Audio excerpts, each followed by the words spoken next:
Good morning, grade 12 teachers and grade 12 learners. This is a 555 IC or the 555 timer circuit that is configured as a bistable multi-vibrator circuit. Then we call it a bistable because it has two switches. As you can see, the first one is a set switch, then the second one here we call it a reset switch. So both of them are push buttons that are being used as our inputs. Then now if we can quickly look at our pins, there is pin number 2 that is connected to R1. This pin number 2 we call it a trigger. Then now R1 is connected to pin 2 as a pull up resistor so that it can keep pin 2 high.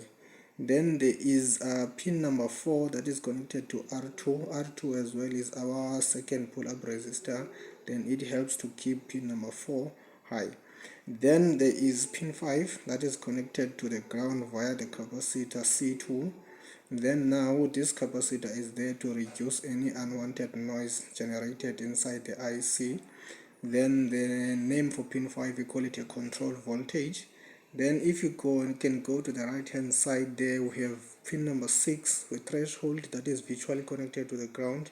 Pin number 7, then that pin number 7 is our discharge pin.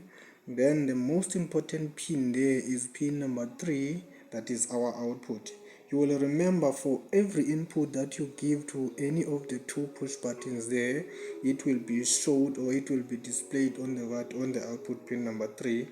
Then there is the LED, the light emitting diode, that is connected in series with the R3 470 ohm resistor.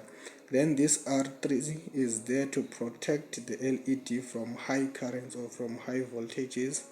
Then let's quickly go, okay, before we go to the operation, then there is, if you can look closer there is 5 volts supply there, positive 5 volts. Then there is our ground as well. So let's quickly look at the operation of the circuit. So initially, as you can look closer to our LED is off.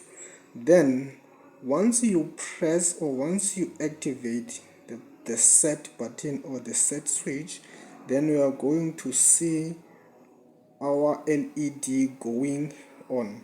So now if you can see, this is a set button that is connected to pin number 2. You will remember I said pin 2 is what is our trigger. Actually, if you are pressing this set switch or this push button number 1, you are actually triggering our 555 timer to go to its other state. So now let's press pin number 2. Okay, let's animate our circuit. So if you press pin number 2, then you go there. If you look closer at our LED is on. Then now the 555 timer will keep that state of being on up until you press now the second push button that we call as a reset switch. So let's press it. If you press it, you see now our LED goes off.